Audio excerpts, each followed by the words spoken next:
Alrighty, what's going on, everybody? I'm coming back at you with a little different format. So we're going to be doing these podcast style videos for a little bit because I think it's cool and fun to interact with people when we're not really interacting with people very much. So the first person I'm having on here is Eddie Smith. I'll let him do his introduction of who he is, and then this is just going to be talking about like the Bernie Sanders campaign and like the future of the like left movement in America. So I'll let Eddie go ahead and take it away.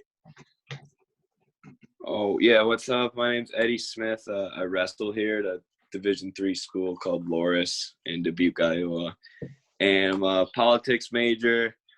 Worked for the Bernie Sanders campaign. Got into politics in high school when Scott Walker got rid of the teachers unions and gave a $5,000 pay cut to teachers to fix our debt, and then turned around and gave a $4.4 billion subsidy to Foxconn, who have been, of course, funding his campaign and stuff. So that's what got me into politics, and then I worked for Bernie in 2020, and yeah.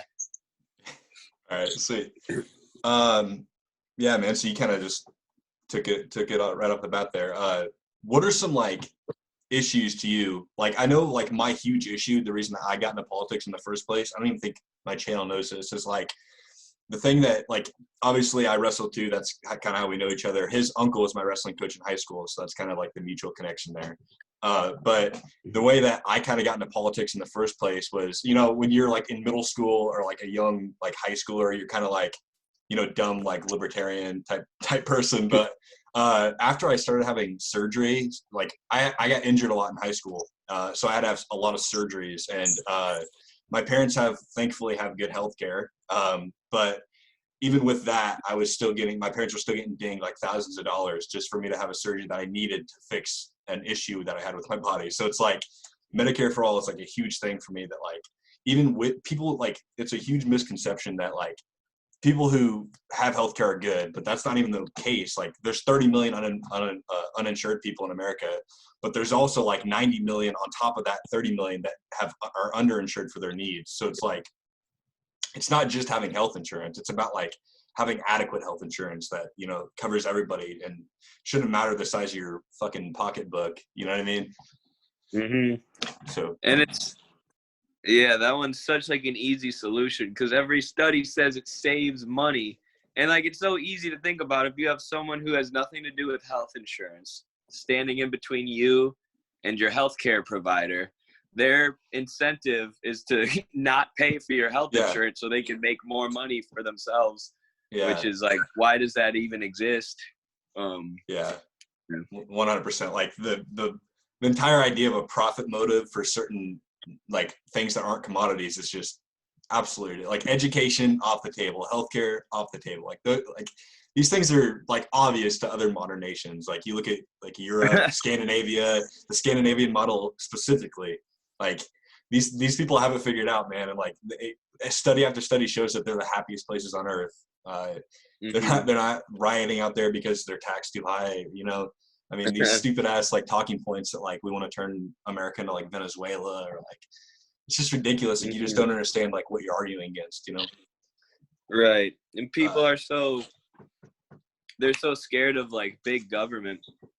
It's like we already have huge government. We have like the NSA spying on people. Listen to the Edward Snowden podcast with Joe Rogan. Like we have the CIA going in and overthrowing like democratically elected leaders in Latin America. We're in 9 wars and have military bases in 73% of other countries.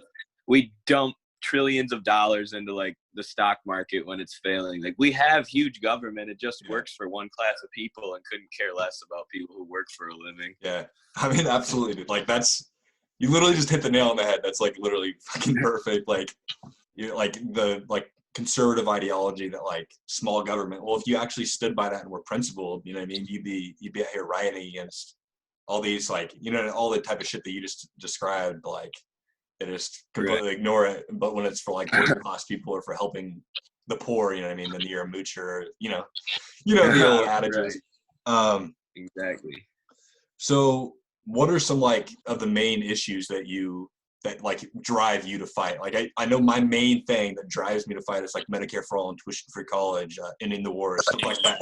Like what are the top 3 issues that like if you were president right now that you would like day in and day out fight for like the hardest you possibly could?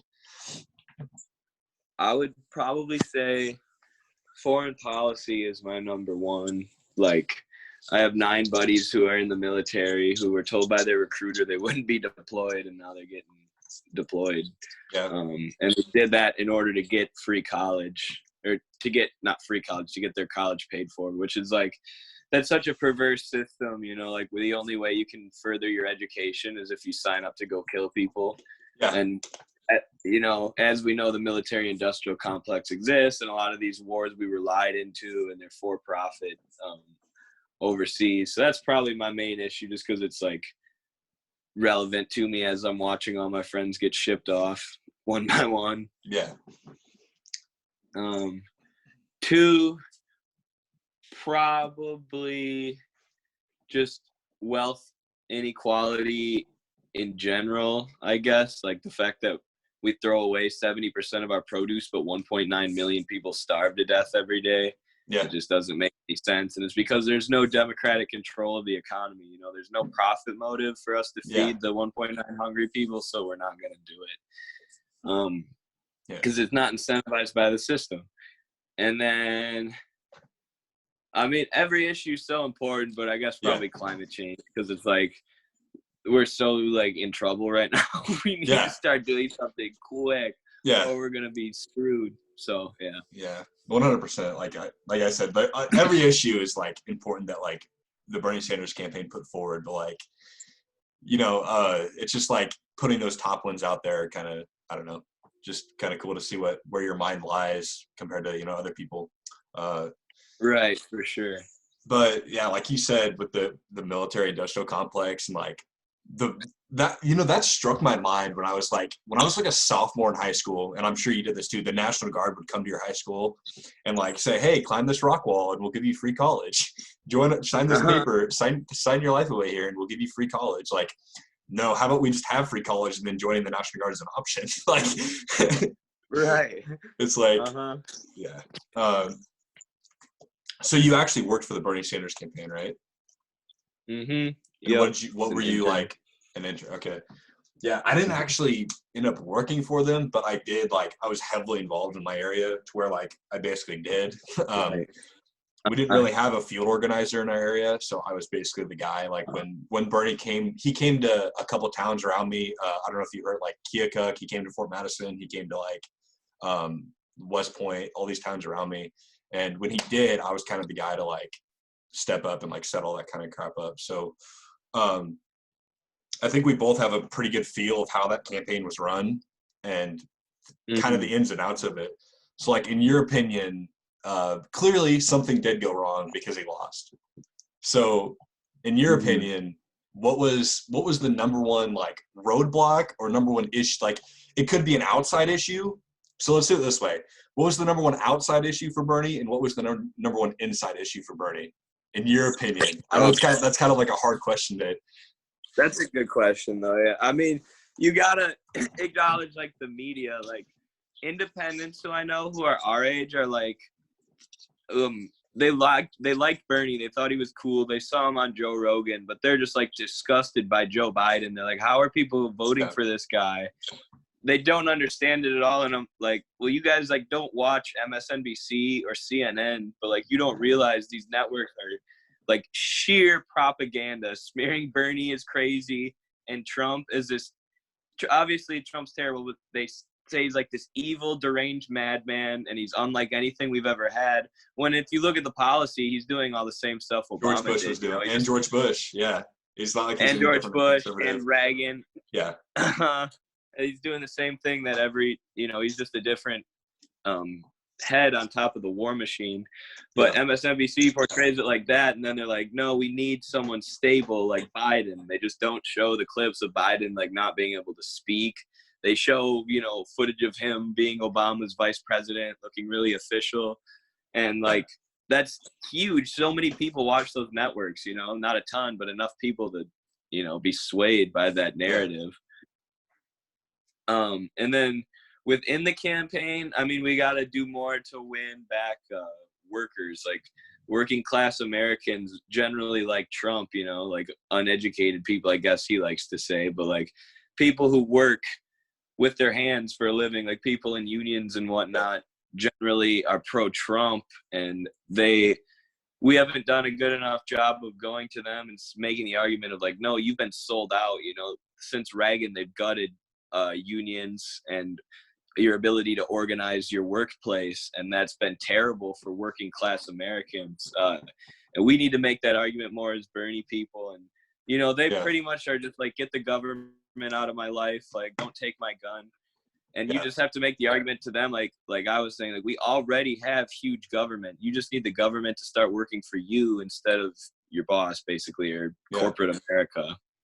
I mean, those are two really solid answers. I would say, like, in my opinion, personally, I think the number one issue in terms of a roadblock for Bernie was the media, like you said. And then if you wanted to point to another two was, and this is kind of going to be a controversial thing on a Democratic stage to say, because I know he's the savior of the Democratic Party, but Barack Obama, dude. Like, if you read some of the stuff that he did, like, behind the scenes of, like, the night before Super Tuesday, getting, like, Buttigieg, who I can't stand, I'm sure you're the same way, Klobuchar and, like, Beto, all to drop out. Well, I guess Beto was out before, but all to endorse Biden the night before Super Tuesday. And then, I mean, and then Warren staying in, killed Bernie, split the progressive lane. But yeah, I think those are the two things that are huge that killed Bernie's entire. I mean, imagine if Warren had dropped out before Super Tuesday, and then, I mean, not all of those voters, but 70-60% of those voters would have went. It would have been enough to sway it to where Bernie would have been winning in a lot of states like Massachusetts, Minnesota, places like that, where he was predicted to win before those events that Barack Obama kind of pulled behind the string or behind the curtain.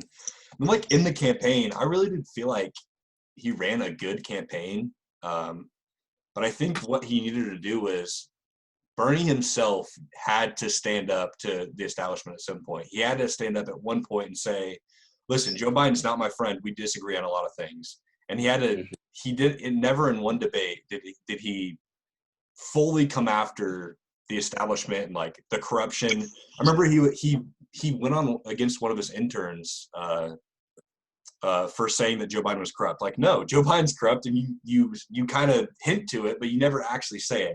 Like, we need somebody, like, I saw a tweet the other day, and it said Bernie Sanders' policies with Trump's energy. And I think that would be like an unstoppable campaign. Yeah, unbeatable. Yeah, because like Bernie is set up, he's set up to win a general election because of how well he does in like the Rust Belt with union workers and people like that. You know, he's uniquely set up to win in a general election, but he just didn't have the energy for it. I think, man. I just think it's not in him to be mean to the establishment. It's not in him to just say, no, Democrats have wronged us. Like, you know, they're not our friend. We need to fucking overhaul this entire system. But I don't know. He's a nice guy, and like he has been working side by side with Joe Biden for years, so I'm sure they're probably cordial or whatever. But like, yeah, you got to realize who your enemy is. Like you said, all that stuff Barack Obama did behind the scene, like these people are not your friends, and like you need to recognize that.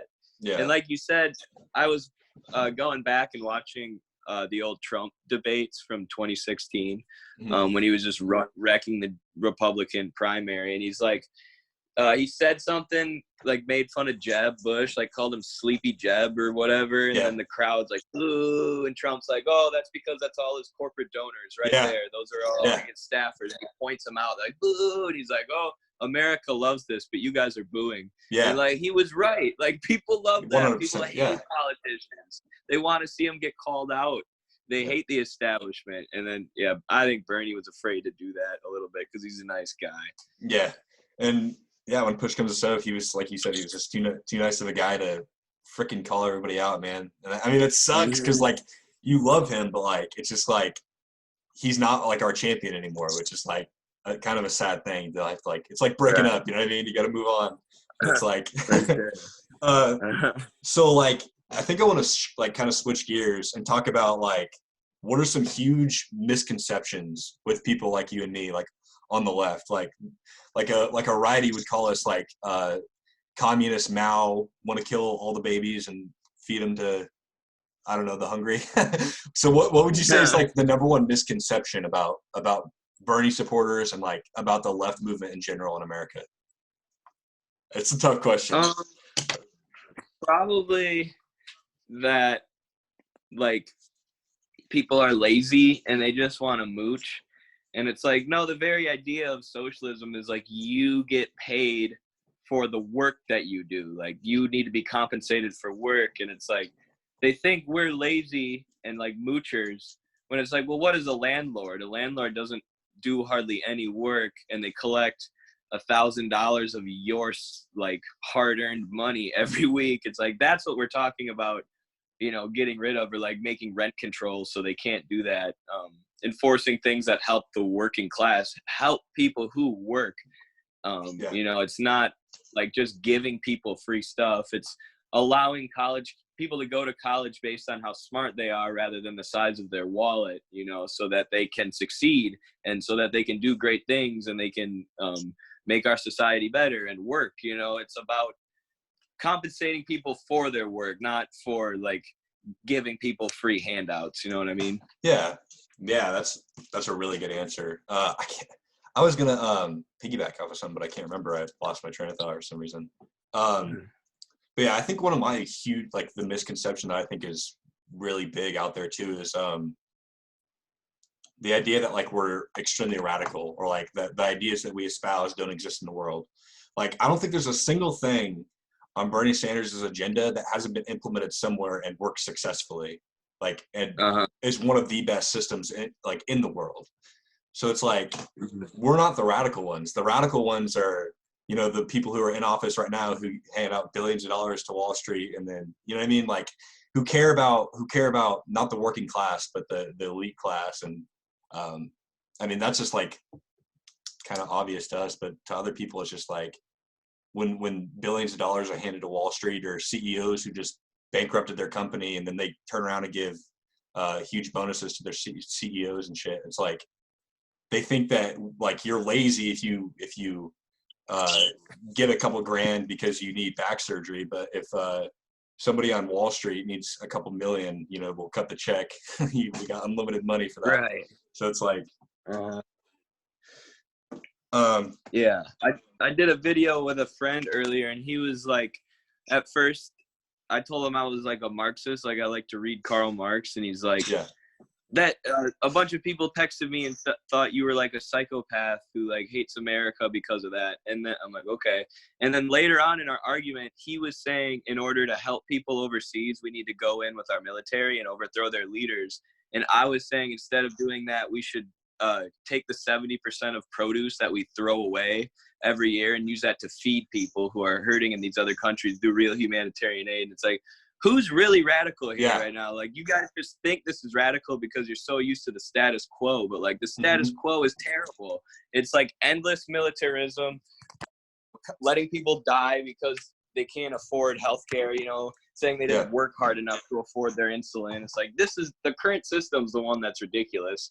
Yeah, 100%, dude. That's right. That's exactly right. And I think that's also a thing that Bernie had to do at some point, was he had to pivot at some point and say that he's not the radical one. These people standing on the stage next to me are all the radicals. I mean, these are the people that want to fund the military-industrial complex. They don't want your kid to go to college because you don't make enough money. They don't want you to be able to afford your insulin. I do. I want all those things and more for you. But like, like I said, he just couldn't make the pivot, and he couldn't stand up against the ruling class, I guess you would call it. Yeah, I heard some people saying Nina Turner 2024. I think that would be sweet. Yeah, that and perfect segue, dude. How do you keep doing like? I was perfect segue right into like, who do you think the next is gonna be? That's funny. Hopefully her. She's not afraid to call out the establishment. Yeah, I love Nina Turner. Yeah, for sure. That's what Nina Turner is definitely up there for me. Then AOC is kind of an obvious choice, but she's kind of been like, I can't remember. There's a story that she kind of like flailed. She did something kind of sketchy, but did you read that? I can't remember what.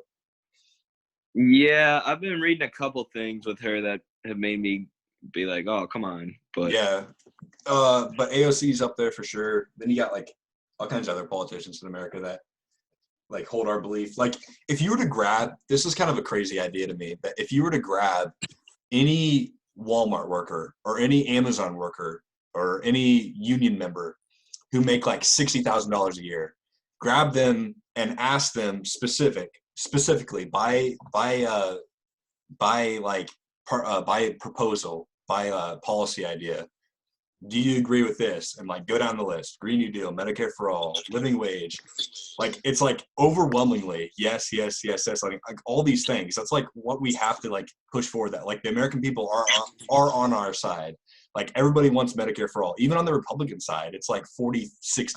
You know what I mean? In favor. So it's like, how do we shift the argument like that? Is it through new media like what we're doing right now? Is it through, do we form a new party? Like, what is your stance on, do we take over the Democratic Party? Like, how do we get people to understand that we are actually the ones that are going to fight for them? Like, they agree with us on politics.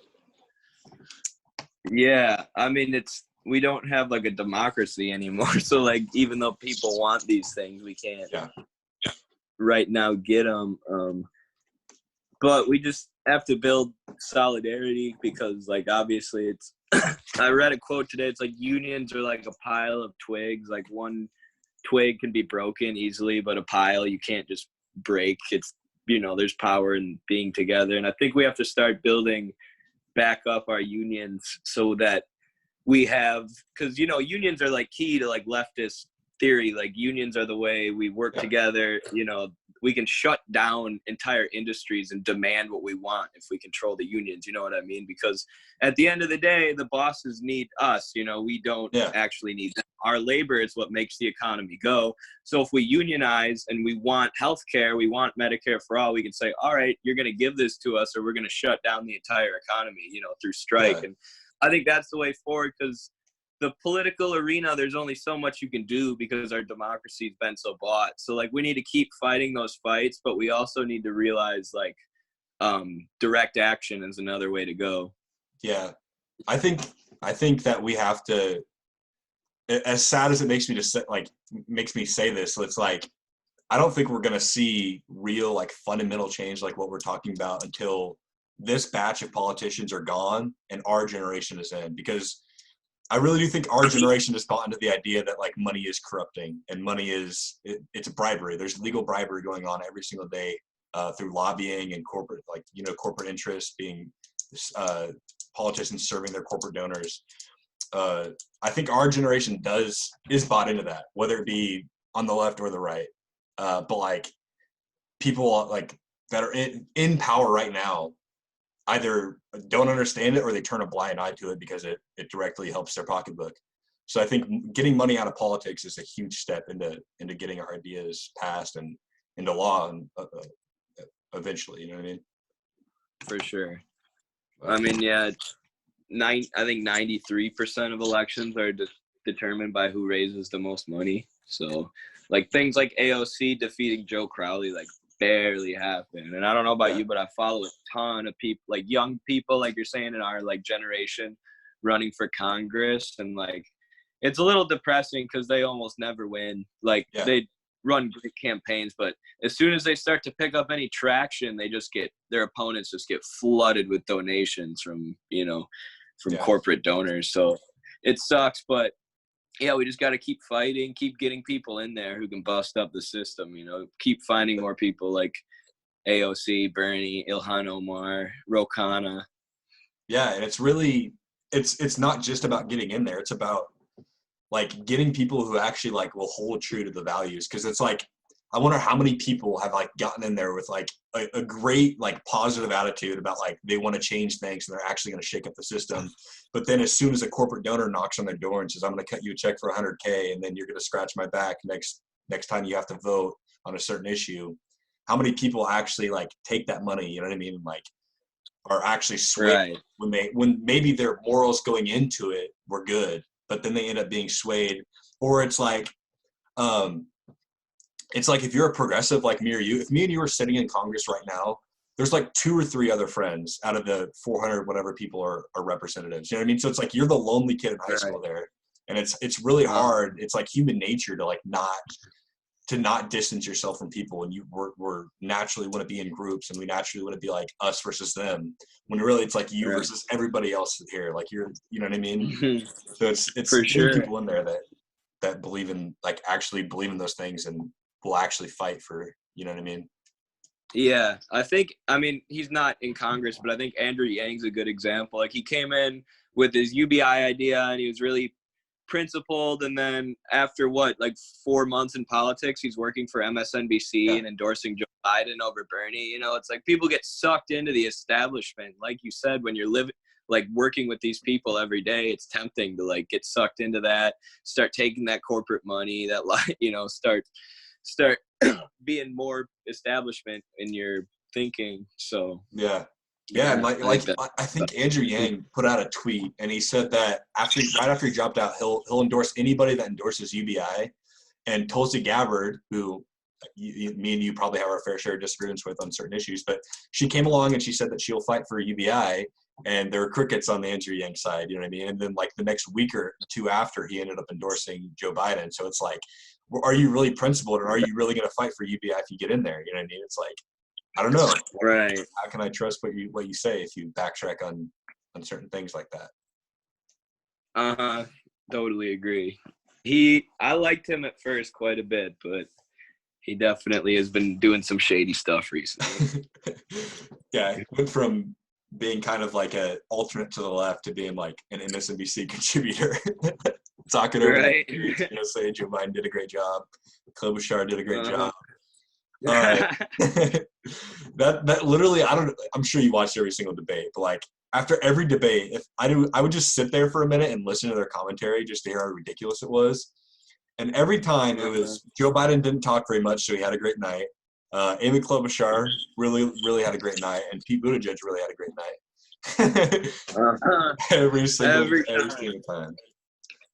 I was coming home from work once, and I missed the debates, and I just popped them on my phone, and the first thing I hear is like, Amy Klobuchar has the greatest performance of the election so far. This is going to skyrocket her campaign. I just turned it off. I'm not listening to this right now.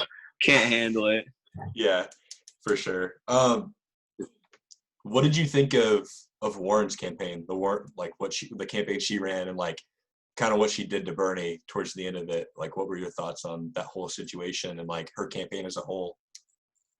Yeah, it was cool that when she was on like the debate stage with Bernie, like championing progressive values, but then like she just went down like the worst path to the point where she was like accepting super PAC money to like literally just bash Bernie, and then staying in the election like on the most important day, being so there's 2 progressives and then 1 establishment figure. It's like, what are you doing? Like, you clearly don't care about these issues that much. And then the Warren supporters like were so mad at Bernie supporters for being angry at Warren. It's like, dude, this is life and death for some people. Like, some people are rationing their insulin. Some people don't want to get deployed to, these endless wars, and like their lives are on the line here. You got to expect them to be a little mad. Yeah, for sure. I mean, I kind of take the same stance. So I think that she started hiring Hillary Clinton staffers in her campaign towards the end, and I mean, they just completely took the wrong turn. That like identity politics, like maybe if you call them a sexist, maybe his supporters will come to you and you'll get a surge. And like it was kind of a last ditch attempt to like throw her friend under the bus, throw every value under the bus, because she had no chance at the end when she did that, and just completely diminished like Bernie supporters and like the entire progressive movement as a whole. So like in my mind, she's completely dead to the progressive movement, but I don't know if that's a little harsh, but it's like I don't think she could redeem herself after like, you know what I mean, after all the BS that she like pulled or whatever. But I don't either. And like, I'm not going to trust her to go in and like fight for progressive change when like she clearly like capitulated on Medicare for All. She's like, we'll start with a public option and then move slowly to it after 3 years. Like, no, that's not how it's going to work. You got to like take the Medicare for All bill and you got to get that passed. And like, I mean, the fact that she was willing to take super PAC money at the end says it all. Like, you don't actually care about these. maybe she does care, but she prioritizes political power over getting progressive issues passed, and like you can't do that. Yeah, 100%. And then she was like trying to call out Bernie and call the Sunrise Movement a super PAC, and like I can't remember there was like 9 like movements like the Sunrise Movement that like would donate to Bernie, and they would call them super PACs. Like they're not the same thing. It's not even close to the same thing. Like it's so dumb. Yeah. Did you see during the debate when Biden was like, "You got 9 super PACs, Bernie," and Bernie's like, "No, I don't." He's like, "Yes, I'll do." Yes, you do. I'll name them. And Bernie's like, "Oh, okay, name them, Joe." He's like, "Oh, yeah, give me a break." Yeah. Where am I at? I saw this meme and it said it was Barack Obama leaning forward to Joe, and it was like, "Joe, I'm endorsing you," and then Barack Obama or Joe Biden was like, "For what?" Like. So funny. Let's talk about that a little bit. Actually, let's talk about what you think is going on with Joe Biden, because obviously he's an establishment figure, he's an establishment goon, but he did have good debates. In like 2012, he completely demolished he debated Paul, the Speaker of the House at the time, and he completely demolished him. So like over the last like 8 years, his mental decline has been like drastic. So like, what do you think do you think they're just gonna like the Biden team is just gonna hide him, or like what do you think his path is going forward? Like, yeah, they're just gonna use like that incumbent strategy basically of like he's Obama, try and tie him to Obama and then just like not have him talk. It's crazy, dude. He's like a literal puppet. It reminds me of like Weekend at Bernie's where they have like the dead guy and they're just like moving his arms. Yeah. That's Joe Biden at this point. Like, he's the safe one to beat Trump, dude. He's gonna get obliterated. Like they can hide him, but he's gonna have to go debate Donald Trump, and he can't even like form a coherent sentence. It's gonna be so bad. It'll be 100% like bittersweet to see, like, as much as I hate Donald Trump, and I really do. I also hate Joe Biden. Maybe not as much, just because he's maybe not racist anymore, or maybe he's not sexist. But he's basically, when it comes to policy, I mean, they're like 80-90% the same on real policy that like will actually affect American lives. So it's like, it'll be bittersweet to see Donald Trump walk out on the debate stage and just like throw a pillow down and be like, "Here you go, Joe, take a nap." Or like something crazy, he's doing some crazy shit, and be like, it'll be like, just to see Joe Biden get owned it'll be kind of cool, but at the same time, it'll be like, fuck, I hate this guy that's owning him. You know what I mean? And then I'm gonna get online, and every single Joe Biden supporter I know will be like yelling at Bernie supporters, like, "You're the reason." It'll be our fault. Yeah, it'll be our fault. All right. Like, oh, sorry, my bad.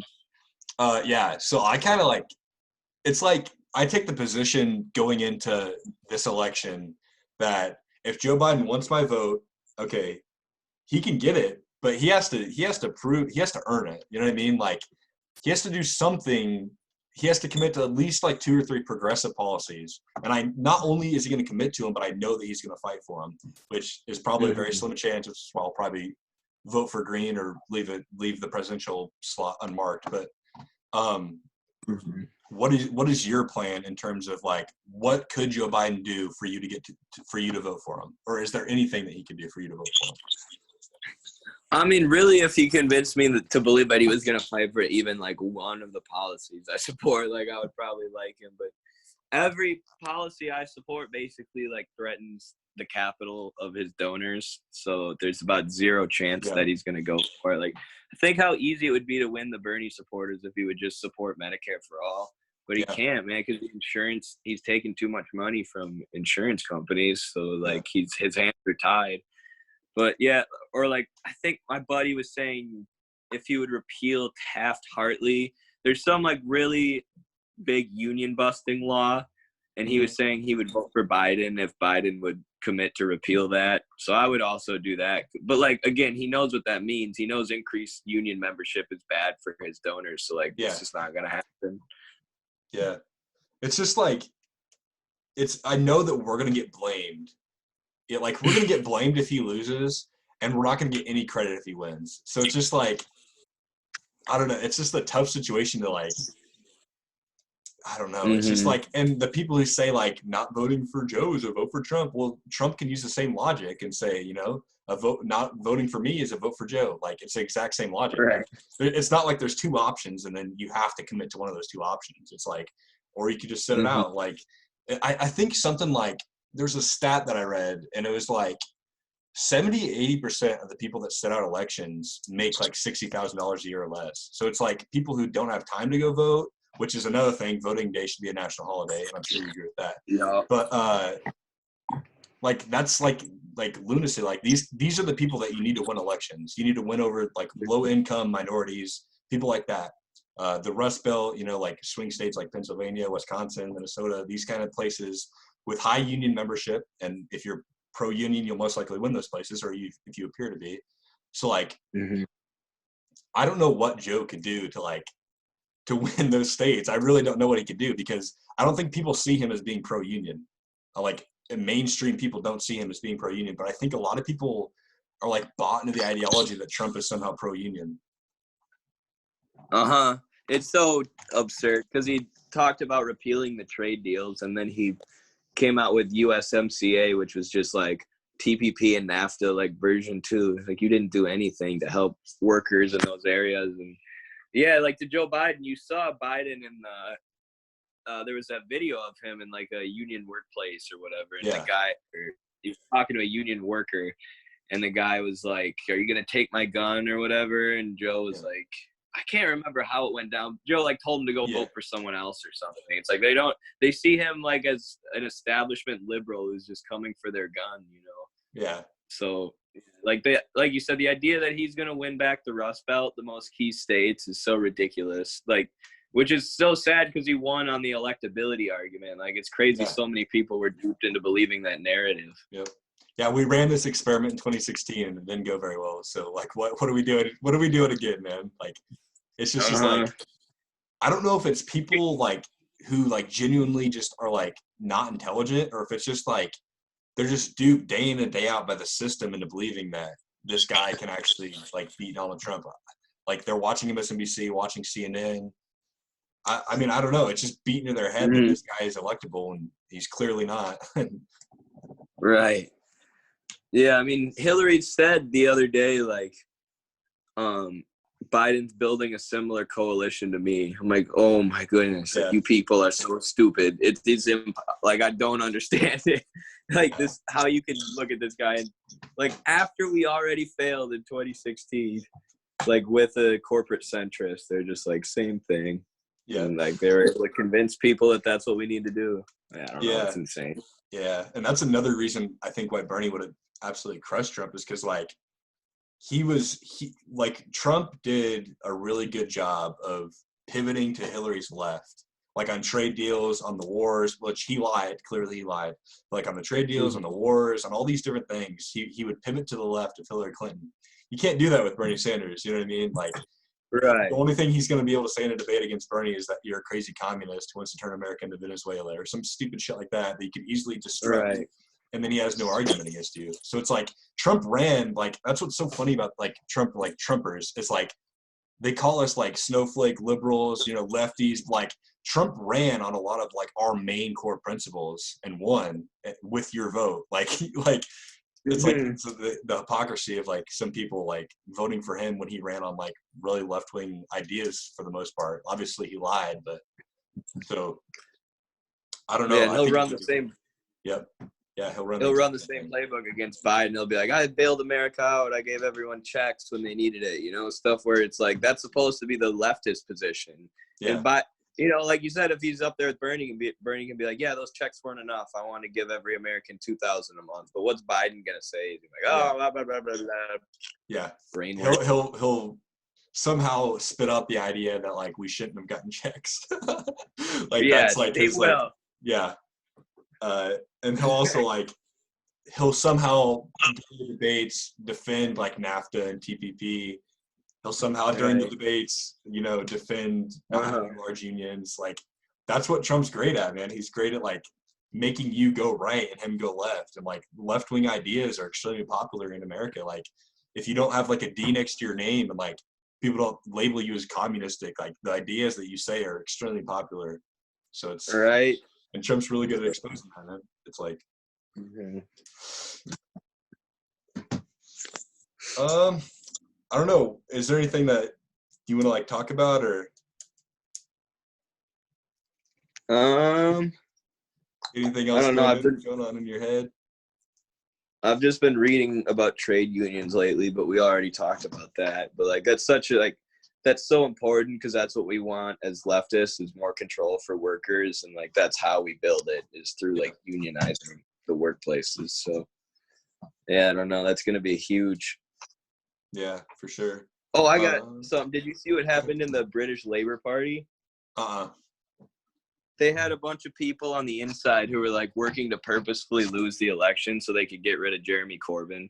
I don't know how much you follow UK politics. Yeah, I know Jeremy Corbyn and the whole like Brexit thing and like or whatever it was. Yeah. Mm-hmm. Yeah, that's wild. He was basically just Britain's Bernie, wasn't he? Yeah. I don't really follow it closely. Similar situation. Yeah. And that just goes to show you, man, like even in a place like that, like that place compared to America is so far to the left, like people would call them communistic here. Like they have, they have freaking healthcare for everybody. They have, I don't know how their college situation is, but I assume they have like some sort of free college. And then they have like, they have like pro-union people in charge. Like it's just like these other countries like that exist right now and function perfectly right now are like have our ideas in place. And that's what I think we need to like get across to people. Like these ideas are not radical. They're in place in other places in the world. Most every other place in the world that's like modern and runs well. And I mean, the UK is pretty far right, like by the standards of like, like you were talking about like the Scandinavian or European countries, but they do have the NHS, like the National Health Service. Like that's to the left of Bernie's ideas. That's nationalizing the entire healthcare industry. And they have the best results in the world. So it's like, I don't know why we can't look at these places and be like, people are so scared of socialism or communism. It's like, look at just what works. Like, how is developing a national health service going to lead to like people being killed? Or Chris Matthews being murdered in Central Park, like it's not going to happen. It's going to save 60,000 lives every year, and it's going to save you a lot of money. You're right now, you're paying on average, the average worker pays 20% of their paycheck to their health care or to their health insurance. It's like you're already paying, and you're paying more than the rest of the world. Yeah. It's just getting that through people's heads, man, that like anytime you bring up raising taxes, just because you raise somebody's taxes, and not even like half the country's taxes would be raised on it, but like just because you're raising somebody's taxes doesn't by definition mean you're losing money. You know what I mean? You got to look at the trade value of it. Like if you're paying like $12,000 a year for healthcare, which is probably more for a lot of people, like, and then I say, well, I'll take that $12,000 a year private tax that you're paying to some corporate goon who wants to price gouge you. And I say you pay $5,000 or whatever it is a year, like your net saving, however much money that is, $7,000 a year. Like we just have to somehow have these ideas put on display and not like a 30-second soundbite. Like you can go in depth and like actually talk about the stuff. And I think that's like what, I'm not saying that I'm like the new media guy, but like new media, like people like Kyle Klinsky, like Sam Cedar, like the Humanist Report. I don't know if you know these people, the Rational National, like all these like left-wing like media sources. We have to get these people to like grow and like actually have larger audiences. Because I wonder what the numbers are on like Fox News or like CNN or MSNBC of like every night, the amount of views they get. It's got to be in the millions, like 10 plus million people watch one of those news sources like every night. So like we have to somehow have that reach, that outreach to people, like even if it's just saying it, like, you know what I mean? So like you said, the status quo is just beating at people's heads day in and day out, telling you like, basically telling you what to believe and telling you that this is the only way that things run, when like that's obviously not true and we can change things. But yeah, we need more voices out there, because you never know. Like for me, like my intro to I supported Bernie in 2016, but like my real intro to the left was like listening to Klinsky, because he was like as angry as me, but I could see how other people would like, you know, the Humanist Report more or stuff. Or like, I've converted a ton of people just by posting stuff on my Snapchat stories. Like if one other person also starts doing that and all their Snapchat friends see that, we can start changing the way people think. So I just think it's important to like, even if you think your voice doesn't matter, it does. Like, because there's strength in like numbers. Like at the end of the day, there's more of us than there are of them. You know, there's more proletarian workers than there are in the bourgeois ruling class. You know, or there's less. 3 people own, you know, as much wealth as the bottom 50%. But if all that entire 50% of people rose up and decided to do something about it, you know, there'd be nothing that those 3 people could do. Yeah. So, yeah. All right, man. Well, I think that was pretty cool. I'll let you like say whatever you want when we exit. You can plug something or I don't know, do whatever you want. I guess I've been posting YouTube videos, so you can follow me at Eddie Smith or on Twitter. All right. I'll link your Twitter and your YouTube in the description below this video. Sweet, cool. All righty. Well, thank you guys. That was Eddie Smith from Loras College.